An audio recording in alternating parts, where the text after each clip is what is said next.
Hello दोस्तों, welcome to invest योद्धा।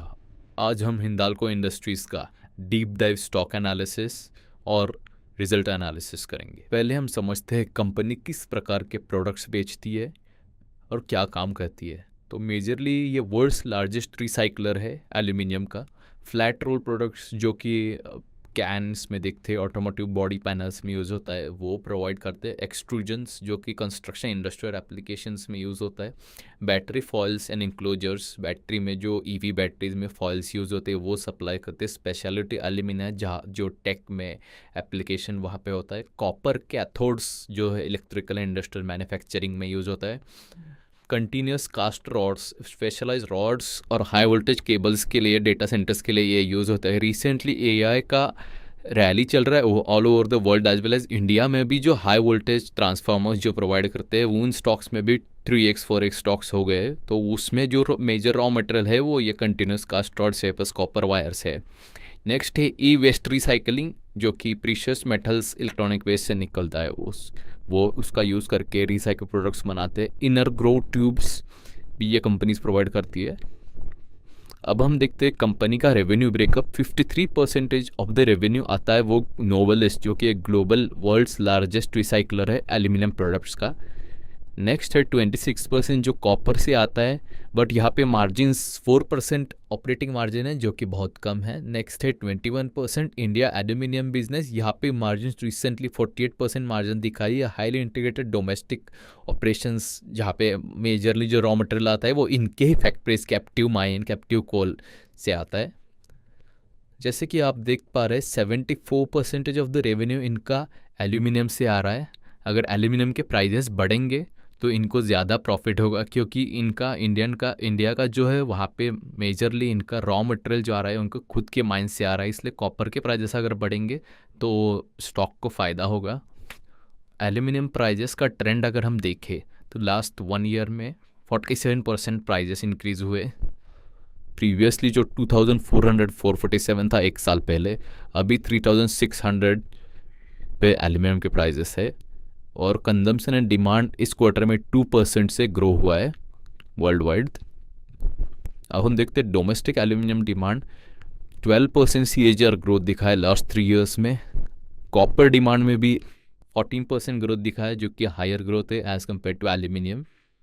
Company के एनुअल रिजल्ट्स कैसे रहे कंसोलिडेटेड में वो देखेंगे। रेवेन्यू अगर हम देखें तो YoY 15% ग्रोथ दिखाया ना रेवेन्यू FY26 में। पहले 2.38 लाख करोड़ था, अभी 2.74 लाख करोड़ है।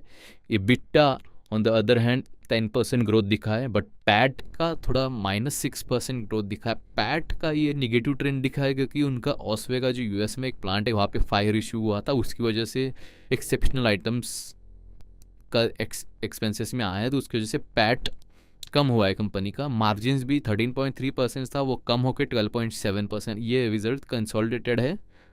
तो ओवरऑल रेवेन्यू EBITDA ट्रेंड बहुत अच्छा है, but PAT one of the events की वजह से कम है। क्वार्टरली में भी समवॉट सेम ही है।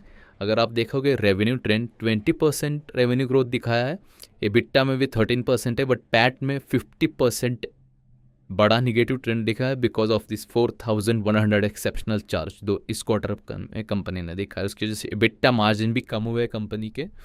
ये वन ऑफ द इवेंट जो है उसकी वजह से डिस्टॉर्टेड प्रॉफिट दिखे, वो ऑस्वे का हॉट मिल फायर जो US में हुआ था, उधर अप्रॉक्सीमेटली 40,000 का लॉस हुआ है कंपनी को। ये मिल बट FY27 में नेक्स्ट फ्यू मंथ्स में पॉसिबिलिटी है कि चालू होने के से मैनेजमेंट ने कमेंट्री दिया है। इंश्योरेंस में मेजरली एक्सपेक्टेशंस है 70% रिकवर होने के। अगर हम हिंडाल्को के बिजनेस सेगमेंट्स देखें, aluminium upstream, aluminium downstream and copper. Aluminium upstream मतलब क्या है कि रॉ बॉक्साइट्स से जो एल्यूमिना बन रहा है, एल्यूमिनियम से जो प्योर एल्यूमिनियम मेटल्स बन रहा है, वो एल्यूमिनियम अपस्ट्रीम से जो एक्सट्रैक्टिंग रॉ मटेरियल्स।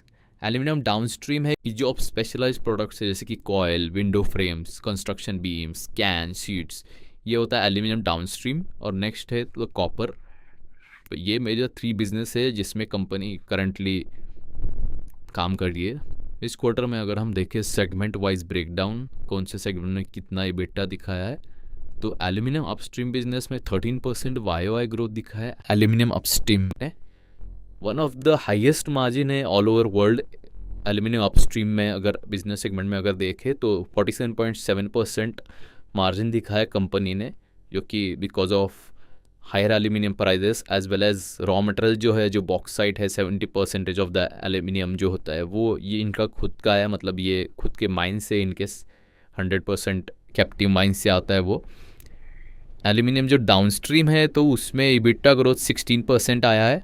कॉपर जो है वो 48% अच्छा ग्रोथ दिखा है, बट इसका मार्जिन कम हुआ है। प्रीवियस क्वार्टर में Q4 FY25 में 4.2% मार्जिन था और करंटली 4% मार्जिन पे काम कर रहे हैं, तो मार्जिन थिन है कॉपर में। नोवेलिस का मार्जिन अप्रॉक्सीमेटली 10% है। नोवेलिस में भी अच्छा इबिटा मतलब 2% इबिटा ग्रोथ दिखाया है। तो अगर हम वैल्यूएशन पॉइंट ऑफ व्यू से देखें तो FY28 में एस्टिमेटेड पी है 11.2, EV to EBITDA करंटली 9.6 है, बट मूविंग अहेड 7.7 हो जाएगा अगर सेम FY28 में। लास्ट 6 मंथ्स ने स्टॉक ने 43% रैली दिया है। नियर टर्म री रेटिंग ऑलरेडी प्राइस्ड इन है, बट अगर 2-3 साल के टाइम होराइजन से देखें तो करंटली वैल्यूएशंस अट्रैक्टिव है। अगर हिंदाल्को का हम बुल वर्सेस बियर्स एनालिसिस देखें तो बियर केस में पैट डिक्रीजिंग है, 51% YoY ग्रोथ दिखा है, बट ये वन ऑफ द इवेंट्स की वजह से है।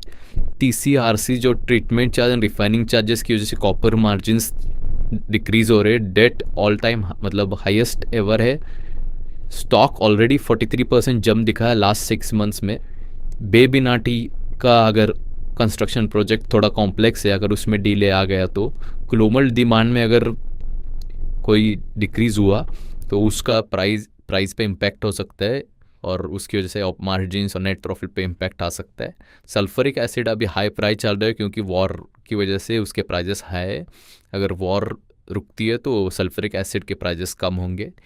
पैट भी कम है वन ऑफ द इवेंट की वजह से, बट मैं मोर वेटेज बुल केस को देना चाहूँगा। तो इंडिया अपस्ट्रीम बिजनेस जो हाईएस्ट ग्लोबली मार्जिन दिखा रहा है, बेमिनाटी 6,000 to 8,000 करोड़ इबिटा ऐड करेगा। जो एल्यूमिनियम का ग्लोबल डेफिसिट है वो 1.5 मिलियन टन का है। ऑलरेडी एल्यूमिनियम प्राइस 3,600 प्लस है और बढ़ ही रहे। FY27 में ऑस्वेगा प्लांट रीस्टार्ट होगा और वहाँ से अर्निंग्स रिकवरी चालू हो जाएगी। इंश्योरेंस से रिकवरीज आने की पॉसिबिलिटीज़ है। PE करंटली 12x के आसपास है, वो चीप है as well as growth potential बहुत है। नेट डेट अभी पीक होगा, उसके बाद FY27 से कंपनी डीलीवरेज करना चालू कर देगी बैलेंस शीट को। अगर हम स्टॉक का टेक्निकल एनालिसिस देखें डेली चार्ट्स पे तो जून 2025 में जब उसने 200 डे मूविंग एवरेज क्रॉस किया था अराउंड 650 रुपीज़ का, उसके बाद से उसने कभी भी 200 डे मूविंग एवरेज को क्रॉस नहीं किया है। तो यहाँ पे 11 अगस्त 25 अप्रॉक्सीमेटली वहाँ पे भी 660 के आसपास आके फिर से बाउंस बैक किया था। फिर उसके बाद 850 पे आके बाउंस बैक किया था, वहाँ पे भी सपोर्ट लिया था। तो करंटली अप्रॉक्सीमेटली 900 रुपीज़ के आसपास वैल्यूएशन बहुत ही अट्रैक्टिव होगा, बट यहाँ पे आने का चांसेस बहुत ही कम है। नेक्स्ट है जो 1000 या 1050 के आसपास, वहाँ पे भी वैल्यूएशन समवॉट अट्रैक्टिव है। ये कोई बाय या सेल रिकमेंडेशन नहीं है, ये सिर्फ एजुकेशनल इन्फॉर्मेशन पर्पज़ के लिए वीडियो है। अगर आप शेयर होल्डिंग पैटर्न देखो तो FII ने मोस्टली इंडियन मार्केट में सेल किया है, बट ये मेटल स्टॉक में उल्टा चल रहा है। यहाँ पे FIIs ने अपना स्टेक बढ़ाया है, ऑल्दो DII ने कम किया है, बट FIIs ने स्टेक बढ़ाया है। तो इस स्टॉक को अपने वॉच लिस्ट में ज़रूर रखना। मैंने प्राइजेस जो बताए वहाँ पे अट्रैक्टिव दिख रहे हैं। बॉटम लाइन ये है कि मतलब पैट अभी कम हुआ है, बट ये वन टाइम नॉइज़ है। इंडिया जो है वो EBITDA margin world class margin दिखा रहा है। बेमिनाटी जो प्रोजेक्ट है वो जब चालू होगा तो वो गेम चेंजर होगा कंपनी के लिए। मैक्रो करंटली बुलिश है, एल्यूमिनियम के प्राइजेस बुलिश है, ग्लोबल डिमांड भी बुलिश है, इंडियन डिमांड भी बुलिश है। टेलविंड अच्छा है कंपनी के लिए। ये एक 2-3 साल की स्टोरी है बुल व्यू के लिए, बुल केस के लिए।